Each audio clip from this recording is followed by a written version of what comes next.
రోజు వరద బీభత్సానికి విజయవాడ పూర్తిగా మునిగిపోవడం, 2-3 లక్షల మంది ఇంకా జలదిగ్బంధంలోనే ఉండడం, వారి కోసం సహాయ చర్యలు చేపడుతూ ఉన్నాము. రాష్ట్ర వ్యాప్తంగా ప్రతి ఒక్కరూ తెలుగుదేశం ఇంకా జనసేన బీజేపీ కూటమి తరపు నుంచి ప్రతి ఒక్కరూ కూడా ఈ రోజు సహాయ చర్యలు చేపట్టాయి.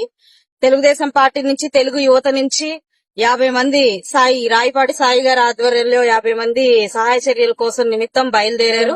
అదేవిధంగా ఈ 10,000 మందికి భోజనాలని మేము ఏర్పాటు చేసి పంపిస్తూ ఉన్నాము. ఈ ఒక సహాయాన్ని అడిగిన వెంటనే శ్రీ భ్రమరా ట్రస్ట్ అధినేత కళ్ళా రామచంద్రరావు గారు సానుకూలంగా స్పందించి 10,000 భోజన ప్యాకెట్లు అందరికి అన్నార్థులకి పంపించడం జరుగుతుంది. ఇప్పుడే మేము ఫ్లాగ్ హౌస్ చేసుకొని ప్రతి ఒక్కరికి విజయవాడలో కావాల్సిన సహాయ చర్యలు చేపట్టే దిశగా అందరం బయలుదేరాము.